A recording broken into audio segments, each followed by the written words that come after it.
Hello students, आज हम methods of determining reaction mechanism इसका नेक्स्ट पार्ट पढ़ेंगे। लास्ट वीडियो में हमने इसके दो मेथड्स पढ़े थे, क्रिया विधि निर्धारण की दो विधियां जो हैं वो उसके बारे में हमने पढ़ा था, प्रोडक्ट एनालिसिस और स्टडी ऑफ इंटरमीडिएट्स। आज हम इसके आगे पढ़ेंगे, इसके बाद के तीन मेथड्स पढ़ेंगे। टॉपिक लेबलिंग तीसरा मेथड है जिससे हम क्रिया विधि निकाल सकते हैं। तो इसमें हम क्या करते हैं, इसको आइसोटोपिक लेबलिंग या आइसोटोप इफेक्ट बोलते हैं।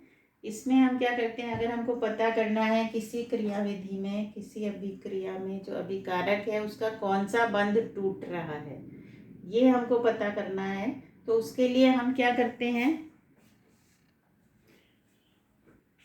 हम उस किसी एक परमाणु का की जगह उसका आइसोटोप लगा देते हैं, ठीक है। और फिर उस आइसोटोप को प्रोडक्ट में हम देखते हैं कि वो आइसोटोप कहाँ आया, तो हमको पता चल जाता है कि कौन सा बॉन्ड टूट रहा है। जैसे हम अगर एस्टर का हाइड्रोलिसिस करें, ठीक है, इसका एग्जाम्पल क्या है, हाइड्रोलिसिस ऑफ एस्टर,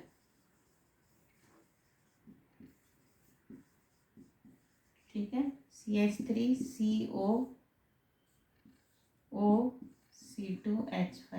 ठीक है। अब इससे क्या बनता है, इसका हाइड्रोलिसिस से OH माइनस यहाँ पर आएगा, तो CH3COOH बनता है और C2H5OH बन सकता है, ठीक है। तो C2H5OH ये बॉन्ड भी टूट सकता है, ये बॉन्ड टूटेगा तो H यहाँ आएगा, OH यहाँ आएगा। दूसरा तरीका क्या है कि ये वाला बॉन्ड टूटे, ये टूटेगा तो क्या होगा, OH इधर आएगा और H इधर आएगा, ठीक है। तो CO बंध जो टूटते हैं वो ये CO बंध भी टूट सकता है, ये CO बंध भी टूट सकता है। तो हमको पता करना है कि कौन सा CO बंध टूट रहा है, क्योंकि ये टूटेगा तो CH3COOH बन गया, ये C2H5OH बन गया। और अगर ये वाला बॉन्ड टूटता है तो CH3COOH ये बन गया, C2H5OH ये बन गया। कौन सा टूट रहा है, इसके लिए हम क्या करते हैं, इस ऑक्सीजन की जगह ऑक्सीजन का आइसोटोप लगा देते हैं O18। अब जो हम प्रोडक्ट बनेगा उसमें हम देखते हैं कि O18 इसमें आता है या इसमें आता है। तो अगर आप देखोगे तो O18 इसमें आता है, इसका मतलब कौन सा बॉन्ड टूट रहा है, ये वाला बॉन्ड टूटेगा। ये कौन सा है, एसाइल ऑक्सीजन बॉन्ड, ठीक है।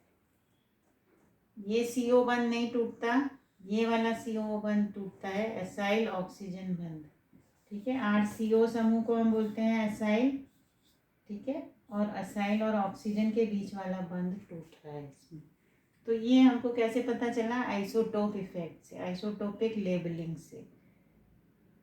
तो अगर दो सेम बॉन्ड हैं और हमको पता करना है कि कौन सा बॉन्ड टूट रहा है, तो उनमें से एक बॉन्ड पे हम क्या करते हैं, उसके एटम का आइसोटोप ले लेते हैं और फिर प्रोडक्ट में देखते हैं, प्रोडक्ट में ट्रेस करते हैं कि वो आइसोटोप दोनों में से किस में आया। उसके आधार पे हमको पता चल जाता है कि कौन सा बॉन्ड टूट रहा है, ठीक है। तो ये तीसरी क्रिया विधि हो गई।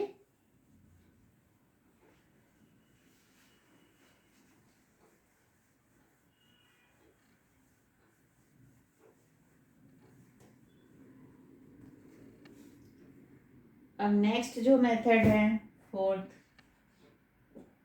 वो कौन सा मेथड है, इसमें हम क्या करते हैं, स्टीरियोकेमिकल एविडेंस।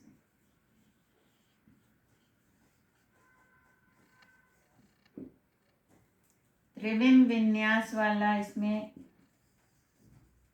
आपको प्रमाण देखते हैं हम। ये कैसे पता चलता है, इसमें क्या होता है, मान लीजिए आपका जो अभिक्रिया है वो एल्काइल हैलाइड का हाइड्रोलिसिस हम करा रहे हैं, ठीक है। हाइड्रोलिसिस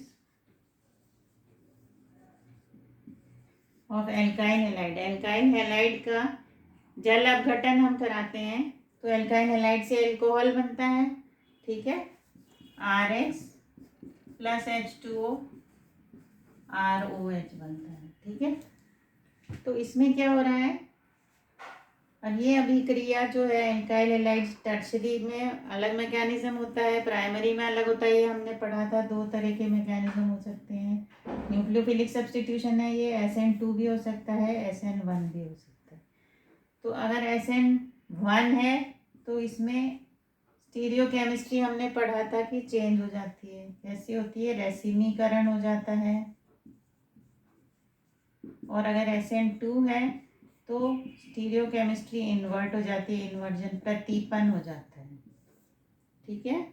SN1 मैकेनिज्म में रेसिमीकरण होता है, SN2 में इन्वर्जन होता है। किस तरह से, तो ये हम देख सकते हैं, जैसे C6H5 हमने ये एल्काइल हैलाइड ली, ठीक है, H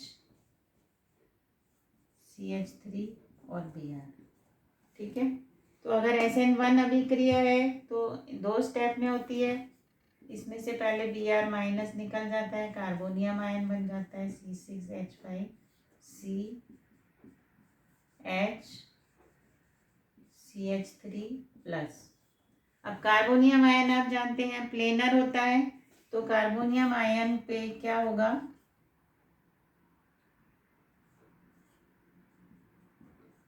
H और यहाँ पे इसका CH3 है। तो अब इस पे जब दूसरी स्टेप में क्या होगा, इस पे OH माइनस अटैक करेगा, तो OH माइनस यहाँ से भी आ सकता है, इस पे यहाँ से भी आ सकता है।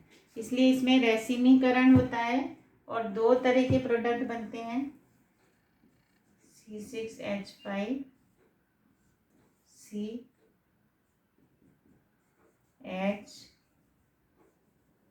CH3 और OH इधर भी आ सकता है, और C6H5 OH इधर से भी आ सकता है,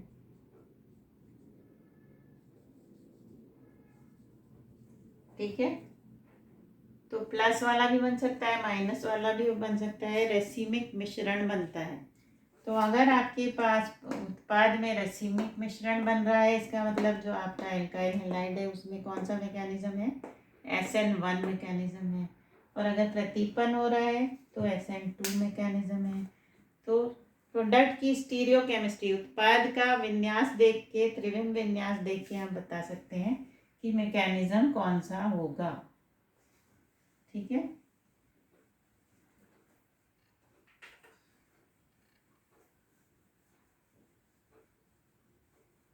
एल्काइल हैलाइड का अगर आप हाइड्रोलिसिस करा रहे हैं और उत्पाद में रेसिमीकरण है तो SN1 होगा, प्रतीपन है तो SN2 होगा। SN2 कैसे होता है, C2H5 C, यहाँ आपका H आ गया, ये CH3 हो गया और ये Br है, ठीक है। तो इसमें एक ही स्टेप में होती है SN2 अभिक्रिया, तो एक ही स्टेप में क्या होगा, OH माइनस इस पे ऐड करेगा, हाइड्रोलिसिस होगा तो OH माइनस वहाँ से ऐड नहीं करता जहाँ से Br आ रहा है, तो OH माइनस दूसरी तरफ से इस पे अटैक करेगा। तो एक मध्यवर्ती इस तरह का बनता है,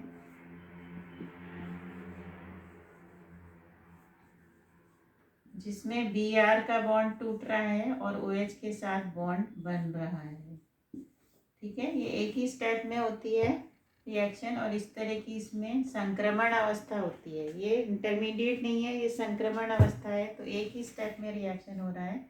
तो अब इसमें जो उत्पाद बनेगा उसमें OH इस तरफ से ही आ सकता है, क्योंकि मध्यवर्ती इसमें प्लेनर नहीं है, ठीक है।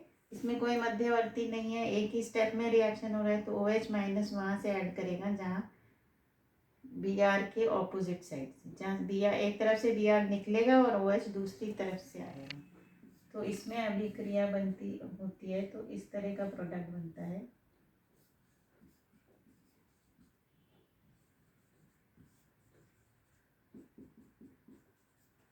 ठीक है।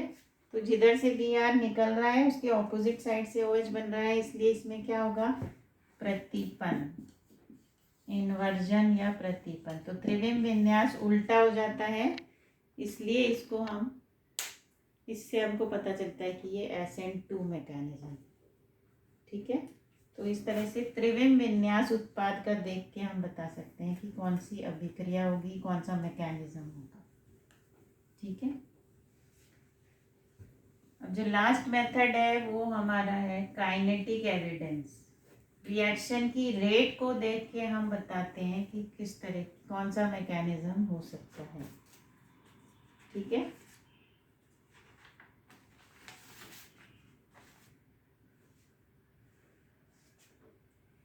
रेट ऑफ रिएक्शन क्या होता है? फिर तो लास्ट मेथड जो है वो है काइनेटिक एविडेंस। रिएक्शन की जो गति है, अभिक्रिया की जो आपकी गति है वो कैसी है। अगर आप वही एल्काइल हैलाइड का हाइड्रोलिसिस हम कराएं तो CH3CH2Br का अगर हम कराते हैं NaOH के साथ रिएक्शन, ठीक है, तो CH3CH2OH बनता है। ठीक है, तो इसकी अगर हम रेट, रिएक्शन की रेट जो होती है वो क्या होती है, या तो अभिकारक कैसे किस तरह से डिसअपियर होता है, rate of disappearance of reactant, या प्रोडक्ट बनने की जो गति होती है, या तो अभिकारक कम होने की गति या प्रोडक्ट बनने की गति। तो वो कैसे लिखते हैं, -D CH3CH2Br NaOH। तो इसमें अगर गति आपकी रिएक्शन की रेट दो अणुओं पे निर्भर करती है तो वो कौन सा मैकेनिज्म होता है, SN2 मैकेनिज्म।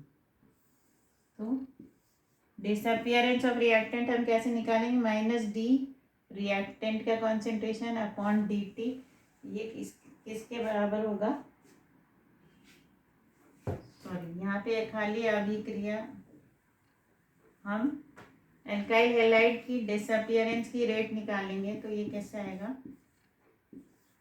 ये दोनों पे निर्भर करेगी, दोनों की कंसेंट्रेशन पे निर्भर करेगी, दोनों अभिकारकों की। ठीक है, तो अगर ऐसा होता है, हम देख थोड़ी थोड़ी देर में टाइम के साथ कितना एल्काइल हैलाइड डिसअपियर हो रहा है उसके कंसेंट्रेशन देखें, और फिर उसका हम D/dt का ग्राफ हम बनाते हैं। अगर स्ट्रेट लाइन आती है हमारे पास तो ये दोनों पे निर्भर करती है। तो अगर ये K कांस्टेंट आता है इसका मतलब SN2 मैकेनिज्म है, और अगर अभिक्रिया जो है टर्शरी एल्काइल हैलाइड आप लोगे तो उसमें क्या होगा,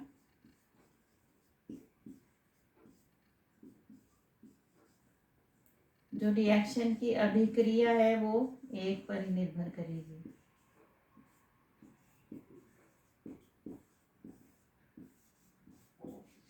ठीक है, तो K अगर एक ही रिएक्टेंट पे निर्भर कर रहा है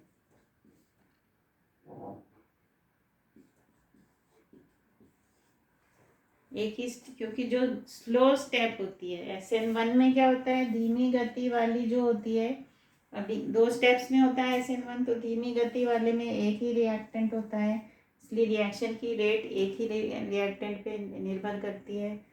और SN2 में रिएक्शन की रेट जो है वो दोनों पे निर्भर करती है, क्योंकि एक ही स्टेप में रिएक्शन होता है तो वो दोनों की कंसंट्रेशन पे रेट डिपेंड करेगी। तो SN2 में ये वाला रेट फार्मूला काम में आएगा और SN1 में ये आएगा। ठीक है, तो हम थोड़ी थोड़ी देर में टाइम के साथ रिएक्टेंट का कंसंट्रेशन देखते हैं दोनों का। अगर रिएक्टेंट की रेट इस फॉर्मूले से आती है कांस्टेंट तो इसका मतलब ये SN2 अभिक्रिया हुई, और अगर इससे कांस्टेंट रिएक्शन ये K की वैल्यू कांस्टेंट आती है तो SN1 अभिक्रिया हुई। ठीक है, तो ये इस तरह से ये 5 मेथड्स हैं, product analysis, study of intermediates, और isotopic labelling, stereochemical evidence, kinetic evidence. तो इन सब मेथड्स को यूज़ करके इनमें से एक को भी हम यूज़ कर सकते हैं, एक से अधिक को भी यूज़ करते हैं, और उसके आधार पे हम क्रियाविधि किसी भी रिएक्शन की जो है वो निकाल सकते हैं। Thank you, that's all for today.